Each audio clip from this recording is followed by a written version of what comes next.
welcome to GamecockPod Live. For the next 3 to 4 years, I'll be committed to the University of... Okay, let's get it done. This is Rodgers again to the 25, 20, 15, 10.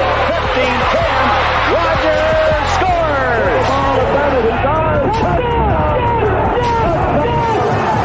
Jackie Bradley Jr. delivers for the Gamecocks. Lost it up, looking for Kelly. Touchdown! Can you believe it? And South Carolina is sending shockwaves through the SEC. Frederick plays it in at the buzzer. That's a win! Unbelievable!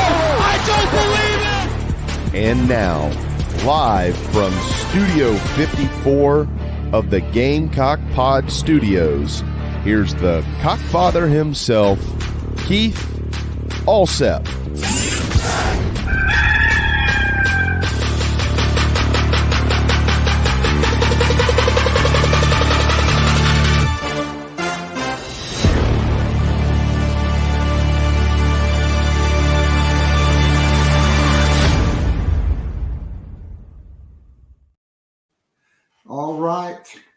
All right, everybody. Welcome into Gamecock Pod Live for April 19th, episode number 1203. And let's jump right into your Nana's Porch news, notes, and headlines. Nana's Porch is a full-service catering company in the greater Charlotte area, whether it's banquets, corporate events, golf tournaments, weddings, or just a big backyard bash with the whole hog barbecue. Whatever you need, Nana's Porch has got you covered. Maybe it's a corporate event where you're having a bunch of food trucks. Well, Nana's Porch food truck named top 3 in food trailers in the Charlotte local newspaper poll, and their pimento cheese, which I cannot wait to try at my next Gamecock football tailgate, voted number 1 in the meat and cheese category by the North Carolina Specialty Foods Association. Go and check out my good friend Chris Payne at nanasporch.com. Also, jump into the Nana's Porch chat box. Lots of stuff is popping. Last night, Shane Beamer issued not 1, but 2 welcome homes. Then this morning, there was a 3rd welcome home. 2 of those welcome homes have now been revealed, both in the last hour and both basically at the same time. And that is 6'7", 315 pounds, Big Mike Williams, Charles Herbert Flowers High School in the DMV. It's another hashtag DMV forever to thee. Williams chooses the Gamecocks over Miami and Michigan State. Those were the final 3 for him, but he had a lot more offers. I mean, you look at this guy, Arkansas, Maryland, Florida, Tennessee, Southern Cal, and others all wanted Big Mike Williams. After another trip to Columbia for the Garnet and Black spring game, he chooses the Gamecocks. And I think even before he put his up, no real surprise here, 4-star safety from West Florence High School, Kelvin Hunter, 5'11", 180. He chooses the Gamecocks over Auburn, Michigan, Virginia Tech, and Kentucky. I never thought he would make it to the June visit list uncommitted. And so he is rated as the number 2 player in South Carolina. I would have him number 3 personally. South Carolina now with 9 commitments, up to number 5 in the On3 rankings, up to number 7 in the 24/7 Sports Composite rankings. But there is one more 4-star welcome home out there that has yet to announce. Hopefully by the end of the show, we have the 3rd welcome home. I'm going to depend on you guys in the Nana's Porch chat box, which is hopping today, which is great to see. Clint, Ryan, and others in the Nana's Porch chat box. We're live on YouTube and Twitter, so go check us out. My personal ranking of the in-state commitments for South Carolina would be number 1, Josiah Thompson. Looks like Braden Lee will jump at 2 p.m. Eastern, 1 p.m. Central, which will be right before we go off the air. So appreciate that, Clint. When Dante Reno tweeted out last night, can't wait to go against that one, I had a feeling it was Braden Lee. That would jump the Gamecocks up either to number 3 or 4 in the On3 rankings and into the top 5 in 247sports.com. But back to South Carolina prospects. To me, Josiah Thompson is the number 1 prospect in the state. 6'7", 275. By the way, a little bit later this afternoon, I am recording an interview with Kevin Roller, the head coach at Dillon High School, and Josiah Thompson, which will air on the Big Thursday show. So look forward to that. But I love Josiah Thompson. He's long, he's lean, he's 6'7", 280 pounds. He can really bend. You'll hear more from Coach Roller on Josiah Thompson tomorrow.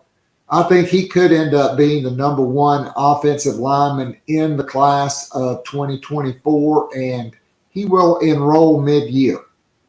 For me, I've got Cam Pringle at number 2. You can't have that offer list, and you can't have all those schools beating down your door and have that size.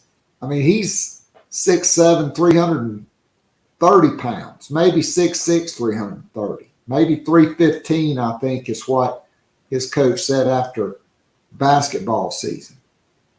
Then I would have Hunter at number 3, Mazio Bennett at number 4, and Blake Franks at number 5. That's my in-state rankings. Also, Eli Merck at Daniel High School, the son of my good friend, Dr. Danny Merck, who is the superintendent of schools in Pickens County. His son, with great bloodlines, Danny played quarterback, point guard. He did it all. He was a 2-sport star at Wofford as well. And so Eli Merck, I've heard, could rival Mazio Bennett for the top wide receiver in the state of South Carolina. And there are more welcome homes on deck. 4-star wide receiver Jonathan Paler. 4-star running backs Daniel Hill, 6'1", 220, out of Meridian, Mississippi, and 4-star running back Anthony Carey from Tampa, Florida. All those guys have recent crystal balls to South Carolina. I like all those guys a lot. I mean, you're looking at a historic start here. So let's go back to, I think it's 2014.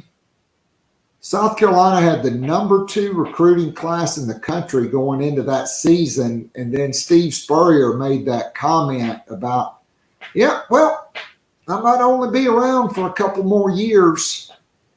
And the class fell apart. That's the last time South Carolina has had this type of momentum. And so here's what you hope is off of this last class, off of this incoming class, okay, you're putting together classes that could lead you to some, 9, 10, 11 win seasons, which could then, I think this coaching staff would really take advantage of that. I thought Steve Spurrier's staff, Spurrier Jr., Whammy, and Sean Elliott, and a lot of those guys, they got lazy. And when South Carolina was winning and going 11-2 and beating Nebraska, Michigan, and Wisconsin, and Connor Shaw and Bruce Ellington and Jadeveon Clowney and Kelsey Quarles and all those guys were going off, Dabo Swinney was putting together great recruiting classes at Clemson. The state of South Carolina took a downward turn, and Spurrier's staff was incapable of signing big-time players from outside of the state of South Carolina. This staff is not. Dawn Staley's staff has proven you don't just win with South Carolina players. You build your program with South Carolina players, then you go all over the country and get the best players in the country, and you win big. That's what she's done. Now South Carolina is cycling back up. More South Carolina players, this staff in South Carolina, Georgia, Florida, the DMV. Now with Jody Wright, they're branching out into Alabama and Mississippi. Up in the Northeast, okay, above the DMV. Jordan Thomas, a big 4-star defensive tackle from New Jersey who grew up in Eastover, South Carolina. His grandmother still lives there. There's a great opportunity that he could be part of this class. He was on campus all weekend.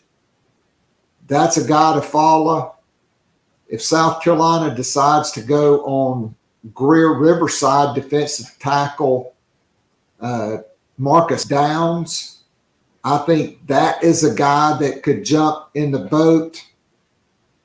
And I just think the sky's the limit. And you build your class with great players, but you also sign guys like Nick Emanwari and DQ Smith. And from all accounts, Judge Collier is going to be that under-the-radar guy in this freshman class, along with Jaden Kilgore, who, as you guys know that are patrons of my podcast, Hale McGranahan and I have been standing up on the soapbox ever since last spring about this guy. You saw it in the spring game. Jalen Kilgore is a stud, okay? But you get the 3-star guys as well that develop like a Blake Franks, okay, like the DQ Smiths and Emanwaris and Judge Colliers. And you add them to guys like Nicholas Harbor and perhaps Dylan Stewart, okay, Thompson is a 5-star, Pringle is a 5-star. I mean, it could be happening. King Joseph Edwards. I mean, there are a lot of guys that South Carolina has huge momentum with that could end up being 5-star or borderline 5-star players. Dylan Stewart right now, the number 1 player by On3 Sports. So a lot of great stuff happening with football recruiting. I got to check my phone because I think Mike Uva may be running a little bit late. Up.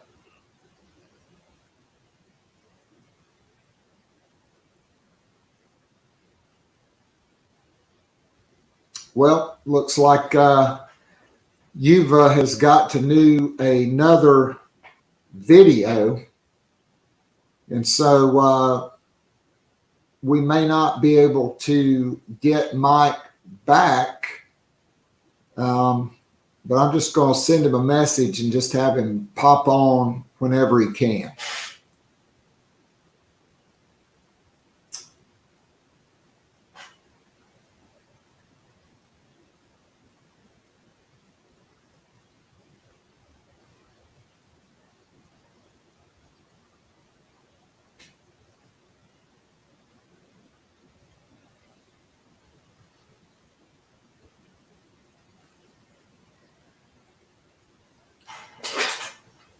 All right. So back to Nana's Porch news notes and headlines. Clint, great stuff. I'm assuming you were talking about Josiah Thompson, but maybe Cam Pringle. I love both of those guys, by the way. All right. So Gamecock baseball. Downs Charleston Southern last night 10-4. A late power surge. Eli Jersenbeck did not have his best stuff. He gave up 4 runs in the first 2 innings. But the Gamecocks pulled away late and won 10-4 to move to 31-6 ahead of a critical.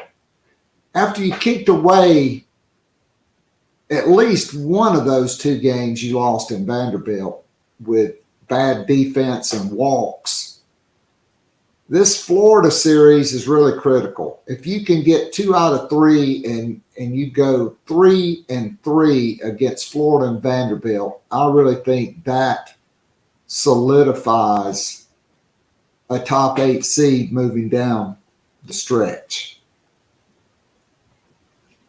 Gamecocks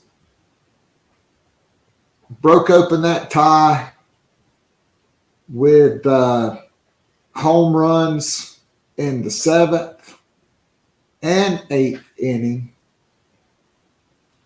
Actually, Dylan Brewer and Gavin Cassis both had 2-run homers in the 6th and 7th inning. That made it 8-4. Gamecocks added 2 runs in the 8th.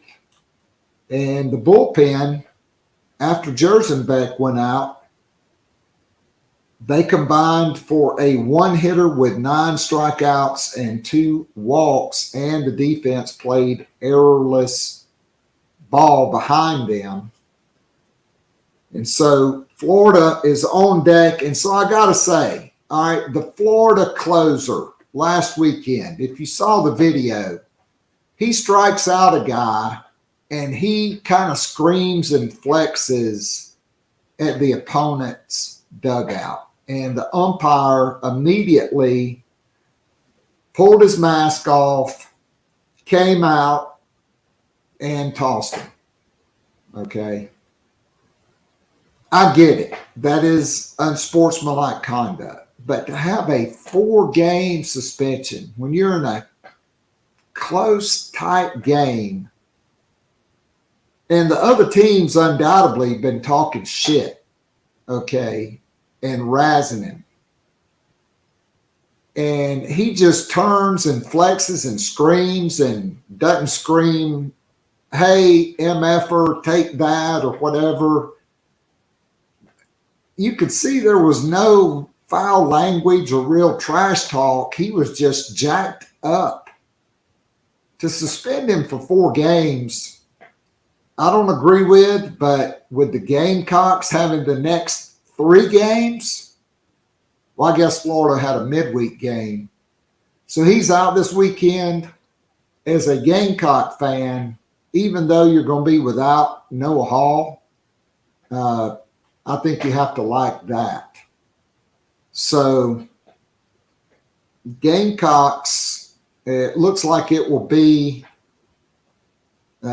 Sanders, Mahoney, and then TBD, which will probably be Johnny Holstaff. That series is Thursday, Friday, Saturday. So make sure you plan accordingly for that. It's supposed to rain here on Thursday. I've got some games scheduled, but I think those are going to get rained out. All right, so yesterday, for patrons who listen to Gamecock Pod daily, all right, I went over men's basketball. Okay, they just added Miles Stute from Vanderbilt, 6'7", 215, one of the top guys in the transfer portal, one of the top 3-point shooters in the country. Not this season, but last season, he led the SEC in 3-point shooting. He shot over 43%. 79 of 183, that's .432. This past season, that dipped a little bit, probably because everybody was running at him. Also, his time dipped. Only played about 20 minutes a game, averaged 8 points a game. Vanderbilt, Jerry Stackhouse, they moved him more to a stretch 4 when he wants to be a small forward, which is really what he is. He's a 3-and-D guy. If you watch the NBA like I do, the playoffs are on and they are magnificent. Lamont Paris and his staff have sold Miles Stute on working with him on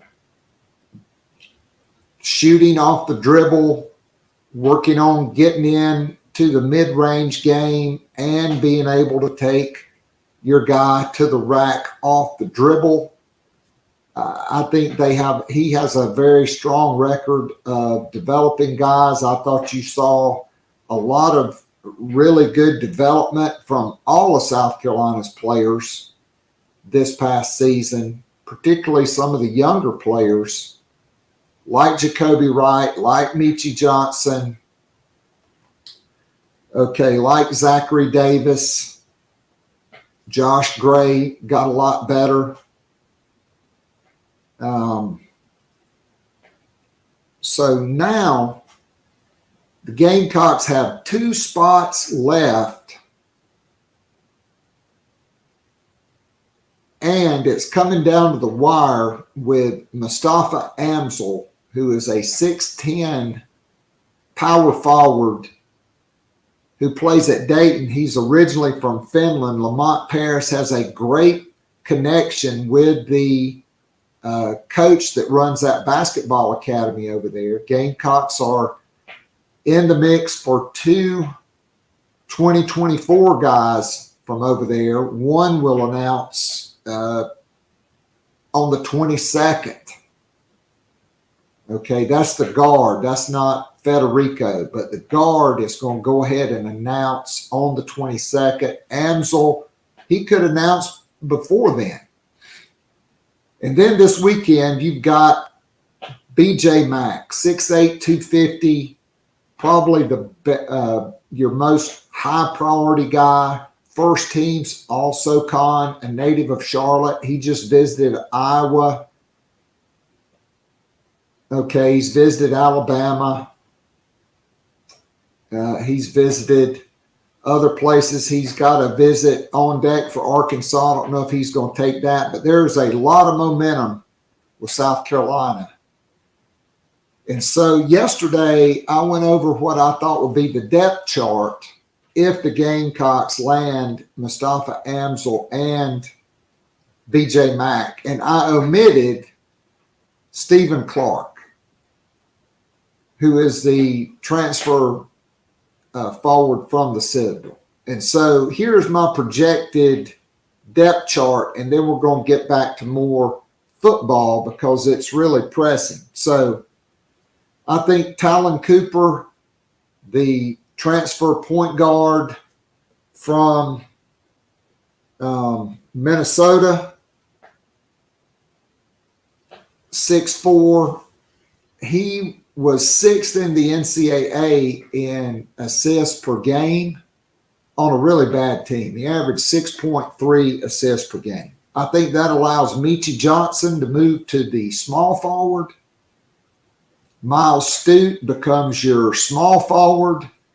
And then Mustafa Amzil and BJ Mack rounded out.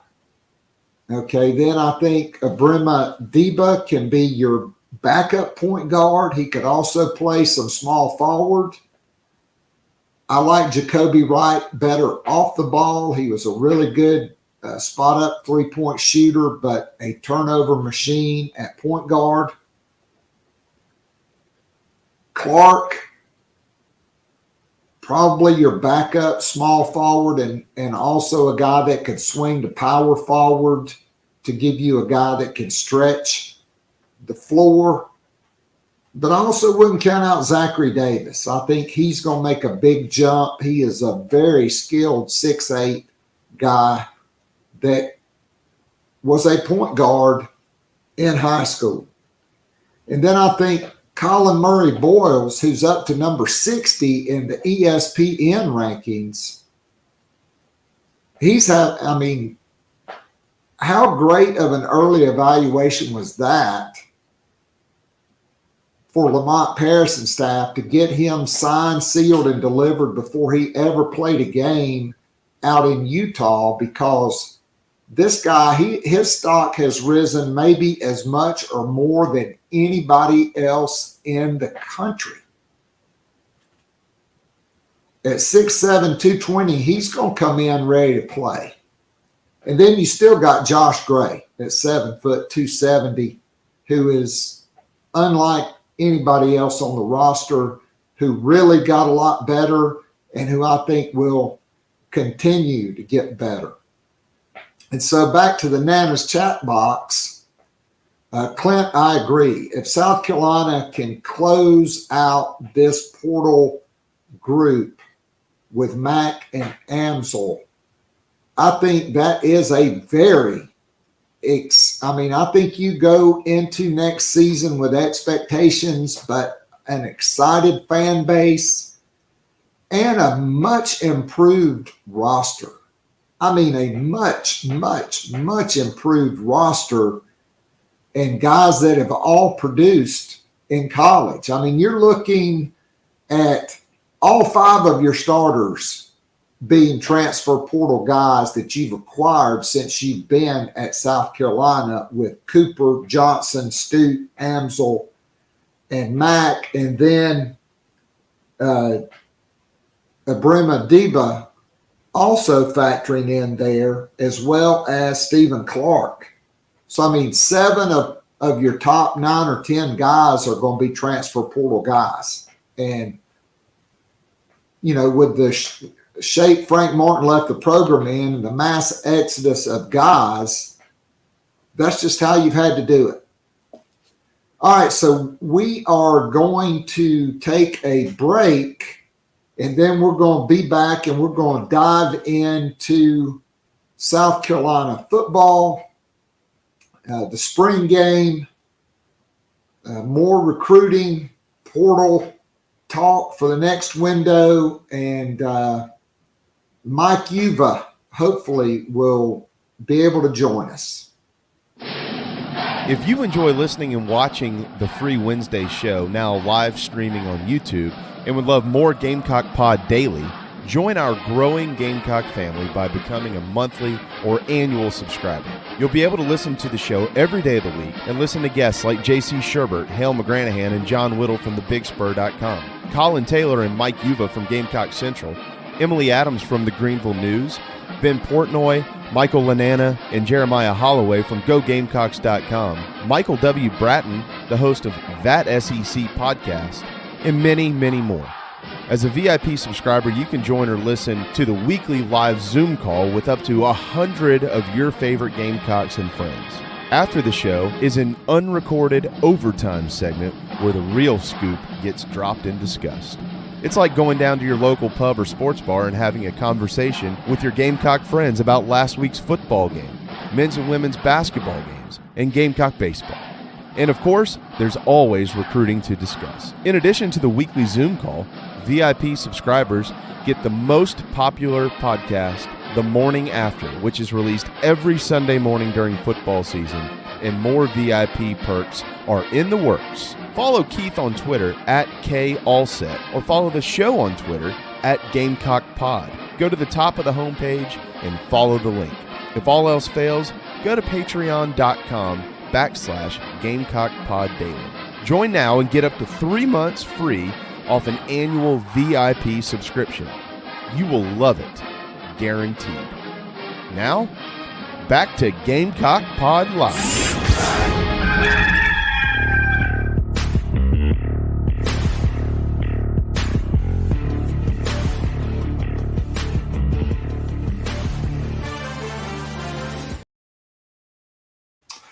All right, and we are back. And so Braden Lee says, I have a special message I want the world to know. I will be going live at 2 p.m. Eastern on Instagram to tell it. Trust me, you don't want to miss it.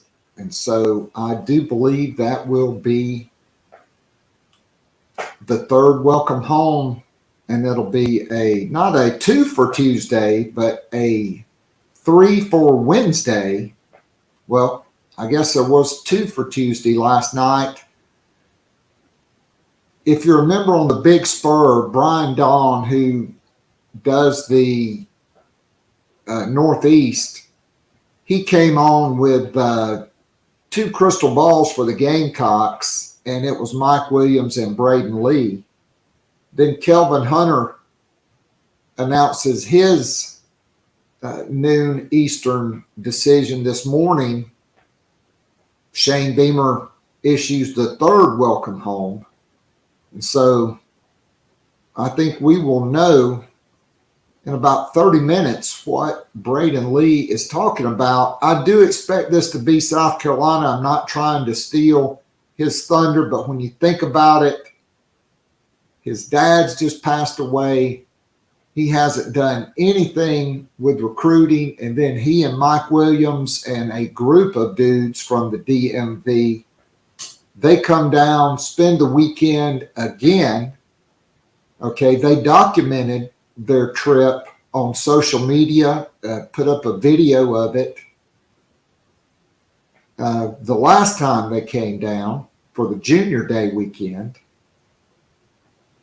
to get them back, that's probably like the only places he's been. You've got Torian Gray, the number 1 defensive back coach in the country. And I mean, it just makes too much sense, right? And then you got Dylan Stewart, who yesterday about 3 o'clock, he posts the 18-second video of him in the Gamecock uniform. I mean, I'm with JC. I think you probably don't want him to commit, although I do disagree. I don't think it's like Robert Kimdichie, because the coach at Grayson at the time was Dabo's roommate, Mickey Kahn. He's now on staff at Clemson. He took a bunch of those guys over there they got Robert Kimdichie in a room and pressured him into committing without his parents even knowing he was going over there, or much less that they were trying to get him to commit. Plus, Ole Miss had Robert Kimdichie's younger brother, who turned out to be a hell of a nickelback, or would have been a great spur at South Carolina at the time. And one, it really pissed off Robert Kimdichie's mom, and she was having no part of it. So I think that's a lot different deal, but I do think it'll go to December. I think Stewart will probably have ESPN there at Charles Herbert Flowers High School, along with Brian Dawn, along with probably, all the insiders from the top schools will be there. I think it's South Carolina, Georgia, Ohio State, Alabama. You can't ever count them out. But right now, I just think South Carolina has a ton of momentum. Even if you don't get him, you get these two guys. There are other guys up there. There's another defensive end from the DMV that visited that South Carolina likes a lot. There are plenty of guys in Georgia. Guys will emerge in Florida. But I really like where South Carolina is right now with Dylan Stewart and Braden Lee, and so that's going to come down. All right, so getting into the spring game. Obviously, very vanilla, not everything you want. You'd like to see more. A lot of guys are missing. Like on defense, Jordan Strong, Mo Kaba, Tonka Hemingway, David Spalding. That's 4 starters you're probably, that will be starting on the defense. I like what Clayton White did with the defensive front, playing 3 bigger defensive linemen and then playing a guy like Brian Thomas Jr. standing up, a guy like Donovan Westmoreland, even Terrell Dawkins out standing up in space. Then you saw Jaron Willis kind of playing out there. I think that could be a good spot for him. I did like what I saw from Stone Blanton, from Bam Martin Scott, and Pup Howard. But as I said on Monday on Inside the Gamecocks, the show, I could see him being that stand-up buck guy if you don't hit on the guys you want, at least on third down. I think he would be a hell of a pass rusher out there, but I do think he could play in space. And so, if you got Tonka Hemingway and TJ Sanders and Boogie Huntley out there at the same time, and you got one of those guys, Brian Thomas Jr., Jordan Strong. I do think Desmond Umeozulu, I would have liked to seen him and see what he looks like. I think he's going to come on. But there's a lot of big bodies up front on that defensive front to like. I mean, Jamal Wash, Xavier McLeod, Nick Barrett. Gamecocks have numbers there. So I like it. But we got to talk about this. On the offensive line, Jalen Nichols going down. In all likelihood, he's going to miss the entire season. And so, next man up at left tackle. And so, I think what you will see is Ja'Kai Moore, probably pencil him in right now as the number 1 left tackle. Don't count out big Sidney Fugar, though. And in the transfer portal, there are guys. South Carolina offered a guy yesterday from the transfer portal. And so we'll just have to wait and see what happens there. But this guy's like 6'4", 305. And he's a native of Arkansas. The pit boss may be tough to beat on that one. But,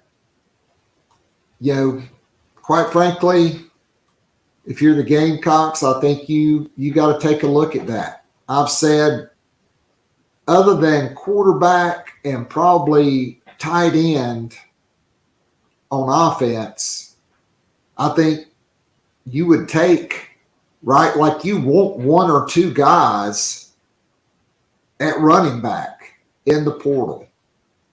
You would love to add another big-time playmaker at wide receiver. And I think now if you could find an experienced left tackle that you could just plug and play, I think you would take him. Because then maybe Ja'Kai Moore can stay at left guard. Okay, you have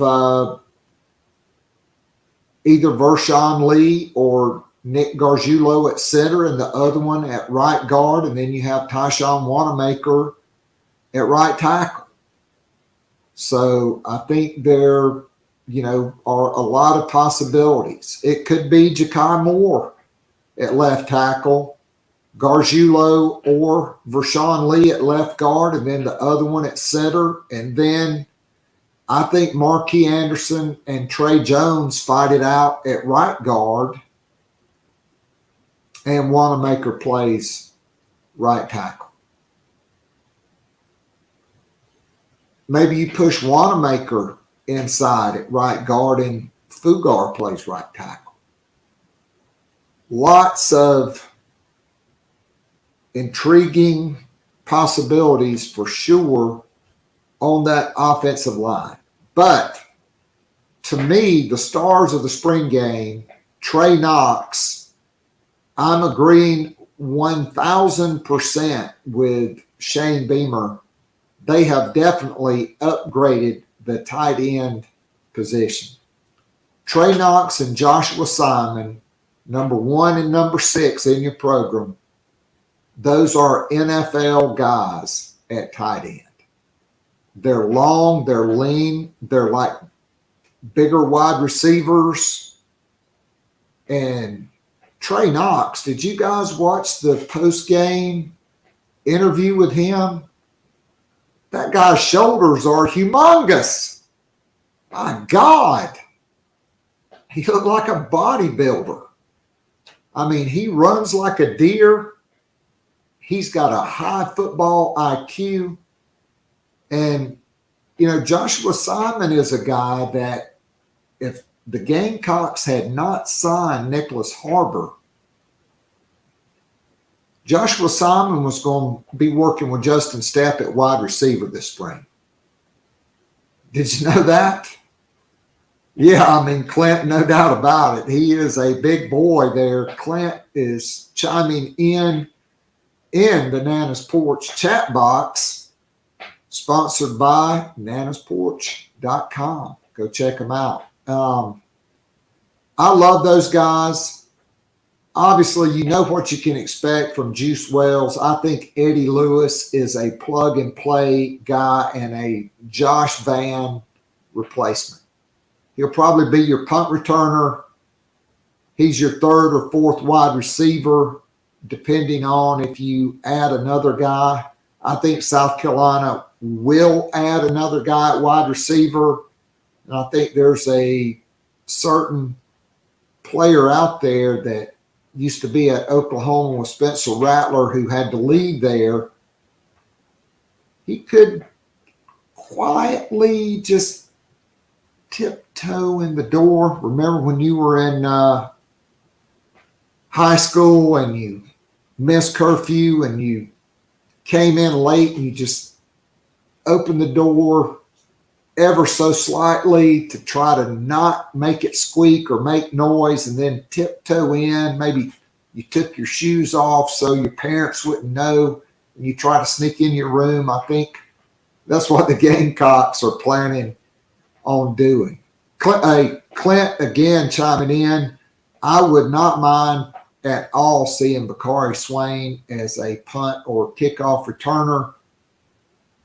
Depending on how valuable they think Xavier Legette is as a wide receiver. I mean, you got Juju McDowell, who's also proven to be an excellent kickoff returner. But Clint, other than Nicholas Harbor, Bakari Swain to me is the most dynamic offensive playmaker coming in this class. I know he's not going to play wide receiver, so maybe you would see him as a punt returner, even though I think wide receiver is still his impact position for this coming season. It sounds like he will be at corner, which they do need more numbers there. But I have heard great things about Judge Collier. I think he is the next guy, just like DQ Smith, that's going to come out of nowhere, and Nick Emanwari, and make an impact. I don't think he'll be a starter this year, barring an injury, because I do think O'Donnell Fortune and Marcellus Dial have those spots nailed down. I also like Emory Floyd a lot. But who's to say the Gamecocks, I mean, they've already reached out to a guy from Georgia Southern who had 101 tackles this past year, played his high school ball in Columbia at Spring Valley, was second on the team in tackles. Wouldn't be surprised if a big-time corner or safety that can help solidify, that wants to come home, like this guy, you'd take him. Okay, the Gamecocks are going to take a linebacker if they can get one. They're going to take a couple of defensive ends if they get one. I think they would take a big nose guard like Tank Booker that they tried to get if they could get one. So I don't think there's any position. Hell, they may even take a long snapper, because I've seen some experienced long snappers in the portal with multiple years of eligibility available. So really, I think other than quarterback and tight end, those are the only two positions on the roster where you probably are not looking to add a guy in May. Let me pose this question to you for the Nana's Porch chat box. What if Brock Vandegrift decides, well, I'm not starting at Georgia, I'm bailing out, and I'm a Georgia guy, and Shane Beamer, he really recruited me hard. I know Spencer Rattler's the guy this year, but maybe I can be the guy next year. And if, as expected, South Carolina has one or two quarterbacks transfer out, who's to say they wouldn't go after a Brock Vandegrift? Just hypothetically saying, there are rumors out there that he's probably going in the transfer portal because I think, is it Carson Beck is probably going to be their starter this year. So that'll be interesting to follow. But other than somebody like that, a five-star guy that just wants to jump on board, I think you're probably just going to play it out. But I do think you would look for a left tackle. I do think you would look for a wide receiver and for running backs. And then I think you're definitely looking to add positions across the board. And so Jaden Muskrat, I know you guys aren't as old as me, but when I think of Muskrat, I think of the Captain and Tennille from the 70s with Muskrat Love. That was a song. Muskrat, 6'3", 307, played in 20 games at Tulsa, started 11 games at right tackle. Last season, he's only allowed 3 sacks in 848 snaps. Going to be a lot of competition, though. Arkansas, Virginia Tech, Penn State, Auburn have offered. So we'll see what happens there. All right. So I was going to ask Mike this question, but I want to ask you guys that are in the Nana's Porch chat box, give me your top 3 players on offense and defense that really caught your eye. Okay. Give me those, because I kind of got in my mind who probably the top 3 guys would be. But for me, the top 3 guys that I liked I'm just going to lump these together. It's really 4 guys at 2 positions and then 1 other guy. So on offense, for me, is Vershawn Lee and Nick Gargiulo, because other than 1 high snap and then the 1 bad snap that Lenora Sellers made an unbelievable play on, I thought those guys, you never noticed them, which is exactly what you want from your center. Okay, and then it was Trey Knox and Joshua Simon, so the tight ends. And then, obviously, Lenora Sellers. He kind of stole the show in the second half. I thought Rattler was solid. I loved what I saw from Juice Wells, from Eddie Lewis, and from DJ Black. Okay, that's a guy that could do it for me. So on defense, I think Clint and I are simpatico, because for me is Elijah Davis. I think he's got 15 pounds to lose around the belly. He's got some bad weight there. You lean him up, and I think he's 265 or 270, and he is a 4-3 defensive end. He's explosive. He uses his hands really well. He's got great instincts. He was a defensive end in high school. I think that's the guy.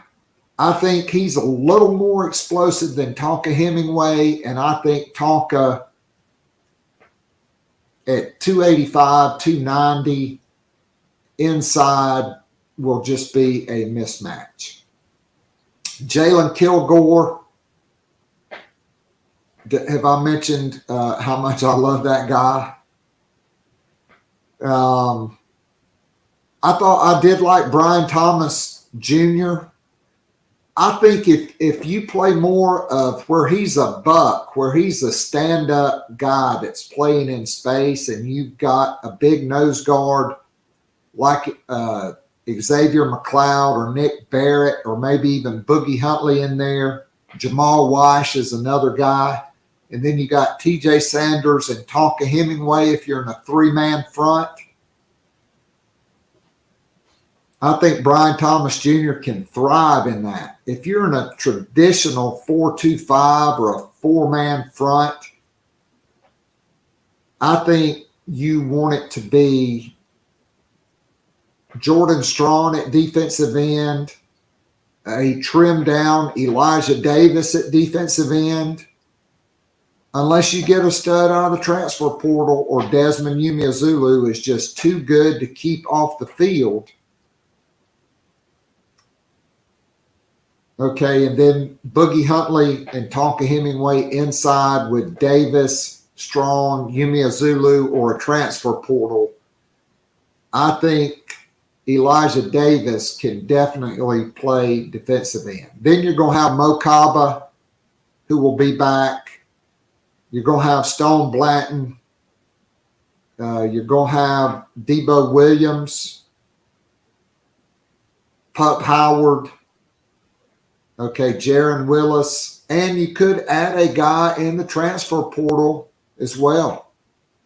Clint, I'm with you. I mean, Elijah Davis, I think Desmond Umeozulu will be a taller, more explosive version of him.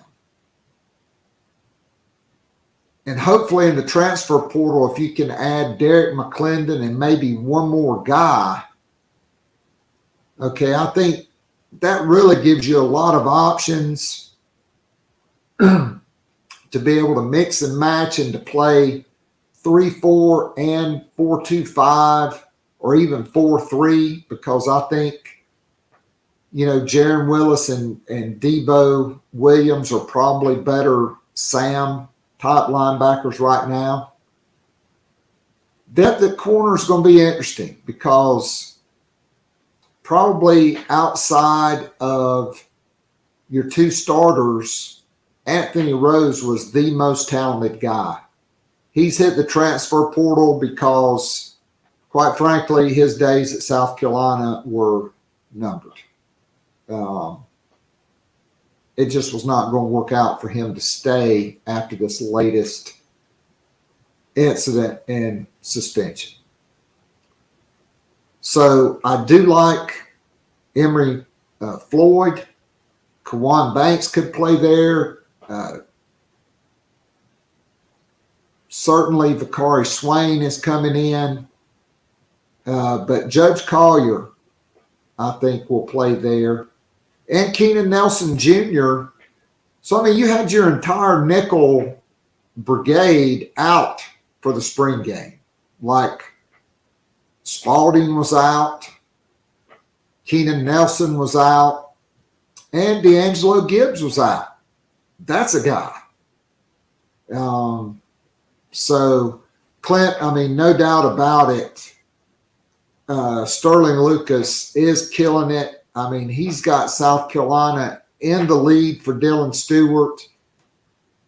He's got South Carolina right there for King Joseph Edwards, for Justin Green. I mean, for a number of other guys. And so I am so fired up to have you guys in the Nana's Porch chat box. You know, Cameron Fountain, Jamonte Waller, who could be more of a linebacker, but could be an edge guy. I mean, there are a lot of dudes. And, hey, Clint, next season, in the 2024 season, I could definitely imagine Desmond Umeozulu as a sophomore and true freshman Dylan Stewart, the number one prospect in America, lining up on the edge at the same time. Probably got to beat out Elijah Davis to do it, but what if he's your third down guy and like Brad Lawing did with Clowney, you just moved Melvin Ingram inside and brought Clowney in to rush the passer. I mean, imagine if you took out Boogie Huntley, who you really don't have to, but you had Tonka Hemingway and Elijah Davis inside. And then you had Yumi Zulu and Dylan Stewart outside. Wowza. That would definitely be something else. And then maybe you blitz a guy like Jaron Willis, because that guy's speed and athleticism is ridiculous. They just got to coach him up.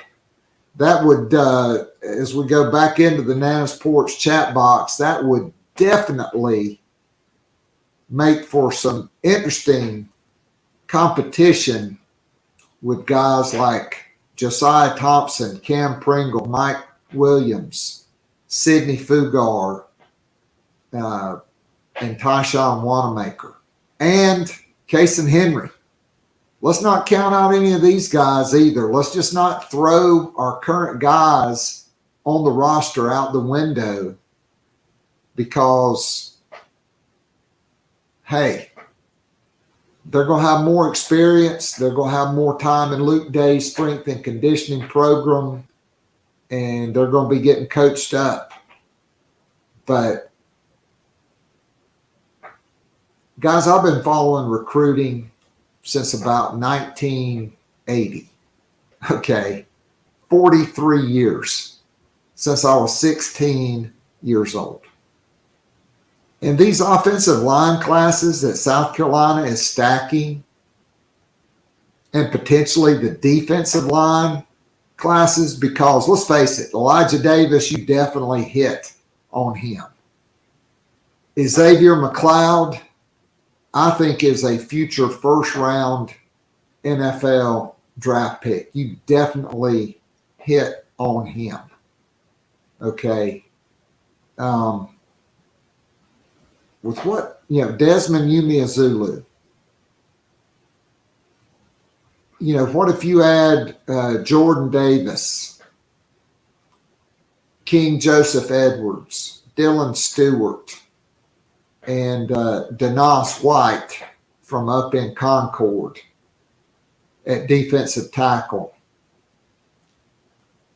I mean, you see your developmental guys like DeAndre Martin, Jamal Weish, okay, those guys really taking a big step forward. Okay, even Demetrius Watson is a guy. I think Felix Hickson's probably the furthest away from contributing from that group. But it looks like you hit on that group too. So the future is definitely bright. So we are waiting on Braden Lee's announcement. I'm assuming he is live on Instagram right now. I think here's one thing to talk about is Jordan Burch. Okay, I know it won't go away. It's been out there for a long time. We talked about it on the Garnet and Black Town Hall multiple times. I just don't see it happening. One, when you're out with Shane Beamer, you are definitely out, because there were a couple of guys that transferred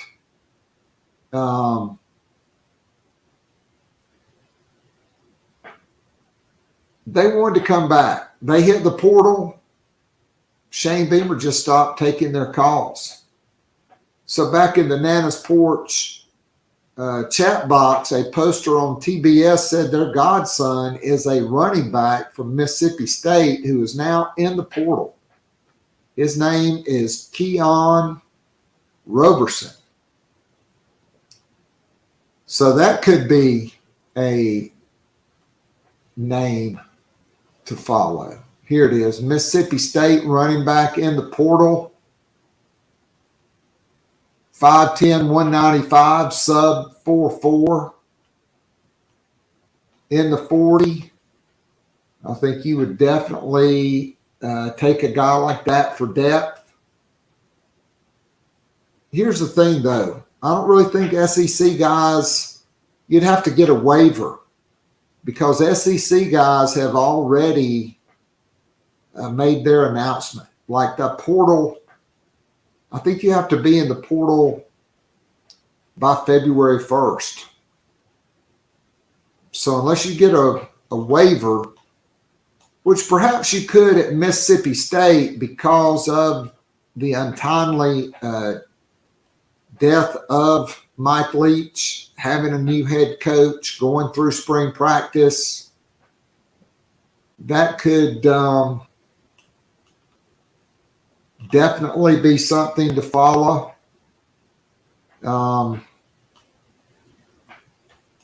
So I'm not going to get all excited on that one. But I do think there are other running backs. There are other guys that are jumping into the transfer portal that the Gamecocks will be involved with and will have a great chance with. So that will be determined. Women's basketball here, while we wait on the third welcome home reveal of the day. All right, so Gamecocks lose longtime Dawn Staley assistant Fred Shamil. He gets a head coaching job at Bowling Green.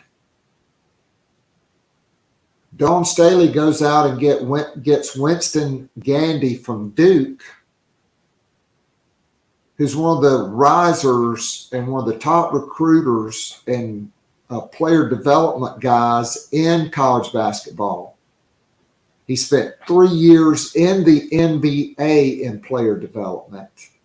He coached the guards at Duke, one of which, Cheyenne Day Wilson, who was the ACC Rookie of the Year. Gamecocks have somebody like that on the roster.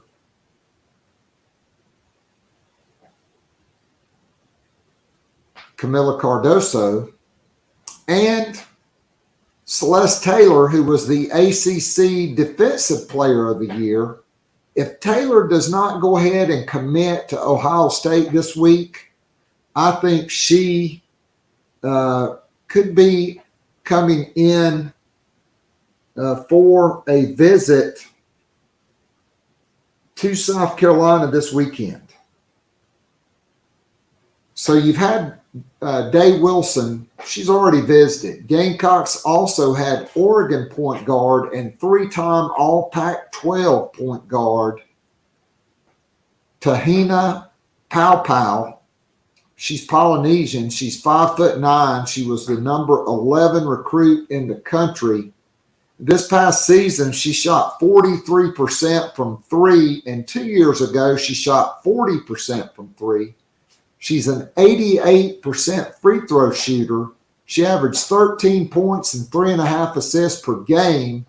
She was on campus at South Carolina, as was former top 50 recruit Sakima Walker, who is from Columbus, Ohio. She has a connection to Zia Cook and Breezy Hall. They played against each other in AAU. She went to Rutgers. Unfortunately, had a battle with depression. She went to Northwest Florida State Junior College. They won the national championship. She was the National Junior College Player of the Year. She's 6'5". Her dad, Samaki Walker, was a college star who played in the NBA for years. This past season, in leading Northwest Florida State to the JUCO National Championship, she averaged almost 17 points per game, shot 60% from the field, was 10 of 19 from three, over 50%. I know it's a small sample size. 75% free throw shooter, 8.2 rebounds per game, and blocked 48 shots. I think she would be a great fit for this Gamecock roster. And there was a third visitor whose identity has not been revealed, but let's go out to the capital city and let's add my guy Mike Uva from Gamecock Central, who has been busy today with 3 welcome homes. And so, Mike, first of all, welcome into the program. Thanks for joining us. And so the $64,000 question is, you're sitting there with your nice button down on, your nice collared shirt, and your blazer. Is this Zoom attire with gym shorts? Absolutely. It's a Watch Fox special. That's how I was able to get away with it. And then working up in Boston, you go to a nicer station, they want to do the full body shot. So got to actually wear dress pants up there. But I can tell you that a lot of TV people behind the desk, they rock the shorts, especially down here in the South when you can get away with it because it gets hot in those studios. All right. So, Mike. Oh, and there it is. I guess you have completed 3 videos. There it is, Keith. Just happened. All right. So is that Braden Lee? Braden Lee from Maryland, 4-star defensive back. He is the second Maryland product to commit today publicly for South Carolina, and the third commitment of the day, which is just absolutely incredible. And the funny thing is, Calvin Hunter, I know we'll get into some of this, he wasn't expecting to do it today, but he saw all the fun going on, and he's like, you know what, let's just do it today. And then Braylon Lee, he was going to wait actually till tomorrow, and he's like, you know what, let's just get in on it. So certainly a day Gamecock fans are going to remember for a long, long time, especially if this class of 24, which is panning out to be very special, already top 5, this could be a date people look back on and be like, wow, we remember that date, April 19th, 2023. Yeah, so last night you get 1 welcome home, then earlier for me, because I'm on Central Time, you get the second welcome home. Then Kelvin Hunter, he says, hey, I got a big announcement at noon. He tweets that out. Then Shane Beamer goes with the third welcome home. Brian Dawn from 24/7 Sports, who covers the Northeast for that website, he quickly put up an article on 2 crystal ball picks for the Gamecocks, Mike Williams and Braden Lee. And so all of these guys were in town for the spring game, Mike. And so I think the atmosphere, I think having the game at night, and I want to get your thoughts to this, but I think all of this has been very purposeful by Shane Beamer to get the night game, to have the bigger crowd, to be able to get more recruits in around the program, to have the build-up, to have the light show, right, with the lights inside Williams-Brice Stadium, the 2001. I mean, we even saw, like, Trey Knox. That was the first time he had seen the light show, and he was in awe of it and talking about it in his post-game interview. But I've said it, Shane Beamer, let's go back to Glengarry, Glenn Ross, the ABCs of sales, always be closing. Shane Beamer is always recruiting and closing deals with great atmospheres like Saturday night at Williams-Brice Stadium. Yeah, there's no question about it. And, that's something actually that I added in this latest breakdown video that we do with Gamecock Central for every commitment, that you have 3 players that have committed today. Have gone public with their commitments. All these players, they have told Shane Beamer within the last 24 hours that they wanted to commit to South Carolina. All 3 of those players were here over the weekend. Now, I've said it before, and I'll use the phrase gamecock to try to keep it PG. But I mean, it's a gamecock measuring contest when you're talking about spring ball attendance. It really means absolutely nothing. You could have 50,000 there, you could have 25,000 there. It really doesn't matter. The energy itself is what speaks volumes. And from talking to numerous recruits over the last, I'd say, 72 hours going back to this past weekend, that's what they're talking about.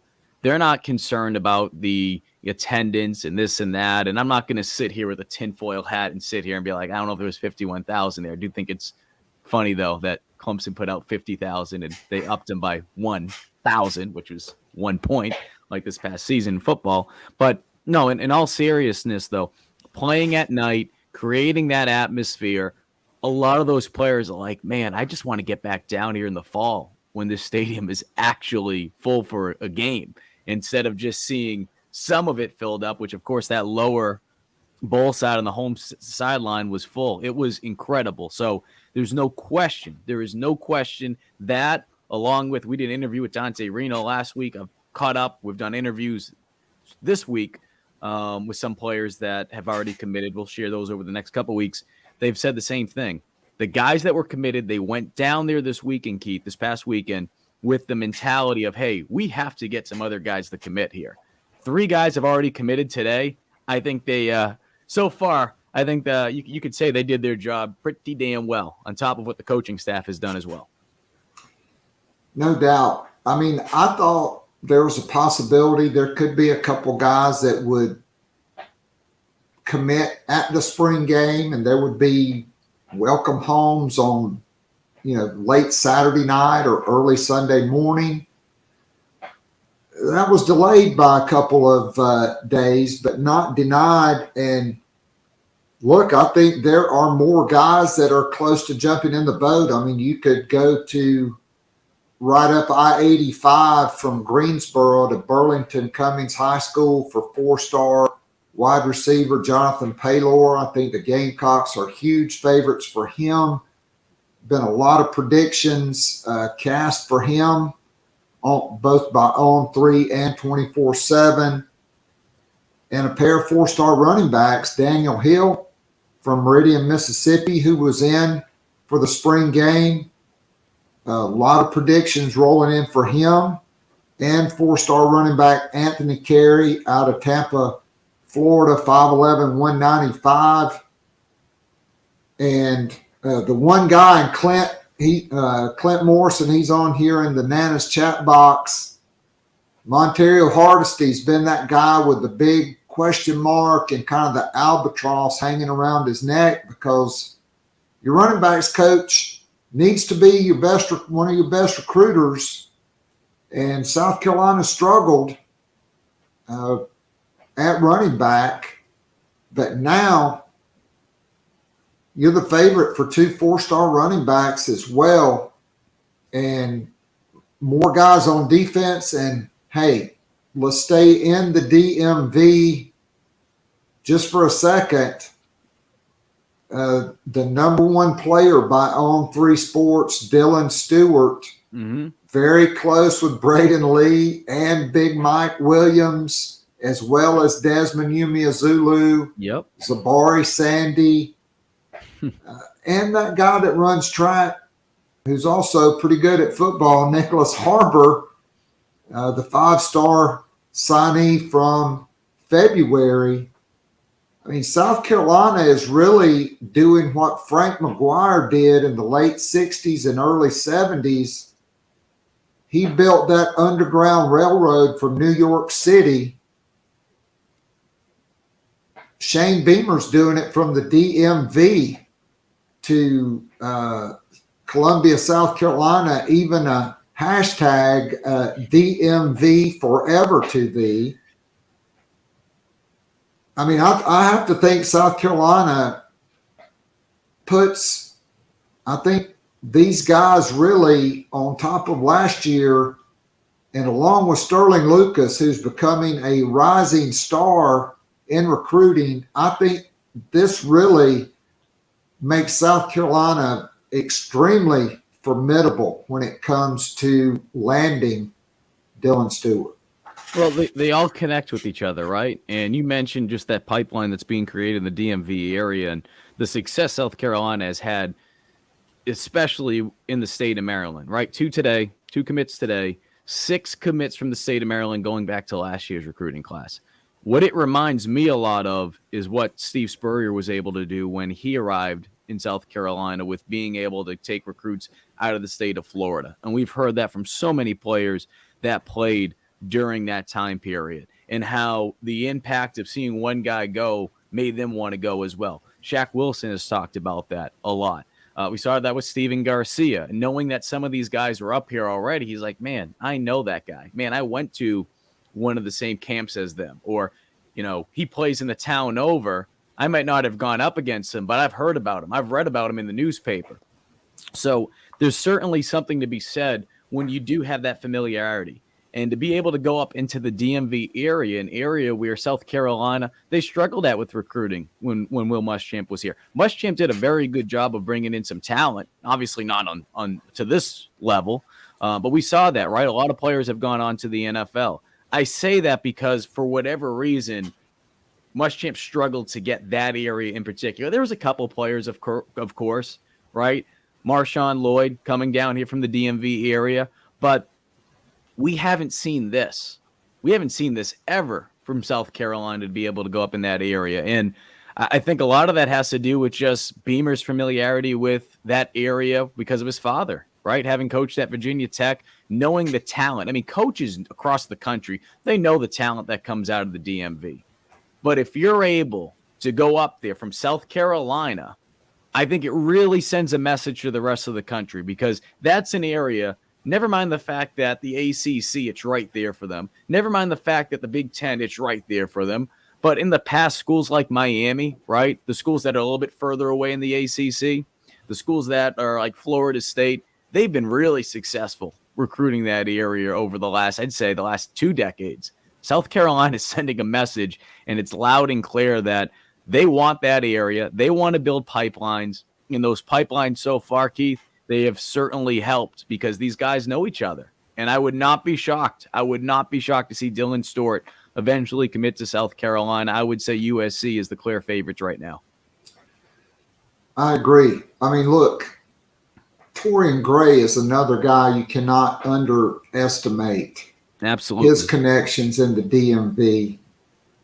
Pete Limbo has been doing a magnificent job from the DMV north into Pennsylvania, New Jersey, up into New England as well. I think the Gamecocks are going to see, they may reap rewards from that this year. You've already got Dante Reno from up there, your quarterback for this class. Jordan Thomas, a big defensive tackle from Don Bosco Prep in New Jersey, who has strong ties. He grew up in Eastover, which is where Lower Richland High School is. His grandmother still lives there. He was on campus this past weekend. He's been on campus last summer. They're in the mix with him. You look at Keenan Nelson Jr. out of that Philadelphia area, St. Joseph Prep. They signed a wide receiver from, I believe, is McDevitt High School that won the state championship this past season. I mean, they are really expanding South Carolina's footprint in the eastern seaboard, particularly north of the Mason-Dixon line. No question about it. And I'm glad you brought up Torian Gray because the last, I'd say, month in particular, we've heard nothing but endorsement after endorsement. It started with Shane Beamer calling him, and I'm paraphrasing, the best defensive back coach in the country. And the fact that he works with not just corners, but he also works with safeties, which for Power 5, I'm not saying it doesn't happen, but it doesn't happen as often as you would think it does. So the fact that he's doing such a good job of just not only being able to get the most out of these players, but he's doing it very quickly. I mean, think about it. He's been here for 2 years. Think of the work that he's done and it's not to take away from the talent of the players by any means, but he's helped turn guys like Jalen Foster into an All-American, a guy like Carlins Patel, a D2 guy, into a starter who eventually ended up signing with the Steelers, a guy like Cam Smith who was well on his way to be able to help sharpen his tools, developed him as a strong nickel, especially Cam's junior year, which is only going to help his draft stock. Darius Rush, I mean, goodness. I mean, there's probably a player or two out there that has climbed very high from last fall to now, but Rush has to be in the top 5 for the jump that he's going to make and the draft spot that he's going to go in a couple of weeks. I just think it's absolutely incredible the job that he's done, and you hear players talk about how he develops relationships and he knows everything about you. And I know it's really cliche. It's like, oh, coaches know that. It's just like, you'd be surprised because as soon as they recruit you, as soon as you're on campus, a lot of these places, you're just a number. You're just a number. And I'm not saying that South Carolina doesn't treat it like that because, again, you got to prove yourself once you get there. But there's something to be said about truly showing that love and knowing your players. And Gray does all of that. He checks every box off. And I'll tell you what, it's going to get tougher and tougher each year to keep him here. And I know Gamecock fans don't like hearing that, but that's just the reality. And that's not a bad thing. When you hear that you have a good program, right? What do you think? Coaches, naturally, they're getting reached out to. We've seen it already. Justin Stepp being reached out by Florida. I mean, it happens. So I'm telling you right now, South Carolina needs to do everything they can to keep Torian Gray here because he's a hell of a coach, he's a hell of a person, and he's certainly making a big, big impact in recruiting. I mean, Mike, no doubt about it. All you have to do is look at DQ Smith and Nick Eamon-Warry. No other Power 5 offers. And they're both starting as true freshmen and performing at a high level. And I think Judge Collier's the next guy in that group, unheralded because he did not play at a South Point or a Northwestern, played at a charter school, comes in mid-year, 6'2", 190, 4'4", 40. You hear nothing but rave reviews about him. Jalen Kilgore, who I thought was vastly underrated. He's probably going to be your third safety this year and a guy that I think has all SEC written all over him for the future. Now you add Braden Lee, one of the top corners in the country, Kelvin Hunter out of West Florence High School, who's a guy who's got a lot of DJ Swearinger in him, a little undersized at 5'11", 180, but a guy that will absolutely knock your block off. You just continue to see Torian Gray building this secondary. And I think the other thing too, Keith, is that they've done such a good job with keeping talent here in state, and I should say identifying talent, especially at that position, right? You think of Nick Eamon-Warry, you think of DQ Smith. I mean, what a phenomenal story it is with DQ Smith, a guy that played quarterback at a very, very, very proud program like Spring Valley. And to have him come over, I think he was a gray shirt at first, gets in here, and he's worked his tail off to become a starter in the secondary. Did some great things, of course, last year. You saw that in the Gator Bowl, and he's going to play a big, big role this year. So it's – look, I've said this before in the past, and I think people are going to start to realize it now if they were a little hesitant or they got upset by it. You're not going to be able to just win with talent from South Carolina. I understand people get all worked up about, making sure that you keep guys home. No question about it. Well, Beamer's been able to do just that. With the signing of Calvin Hunter today, you have the 4 top prospects from the state of South Carolina. But on top of that, you're going into areas like we've talked about, that DMV area. They've gone down to Florida. They're going into Georgia. I think of a guy like Wendell Gregory. I mean, they're going all over the place. You can't win with just South Carolina talent. But the talent that is there, the top talent, Beamer's making damn sure that they don't leave the state. And I think what you are going to eventually get into, if you're able to continue to make waves like this, Keith, you're going to be able to start recruiting nationally. And while South Carolina, again, they're doing it, in state, they're working inside out, they're not exactly there yet on the level of recruiting like a Clemson or an Ohio State, but they're working towards that direction. And how do you land players on that level, at that caliber? Consistency. So this year, if you're able to at least get 8 wins in the regular season, you show that consistency. This recruiting class for 2024, my goodness. But again, it just comes down to consistency. You do that, everything else is going to take care of itself. No doubt about it. So, hey, Mike, thanks for jumping in. It's about to get real loud because my yard guys are here early.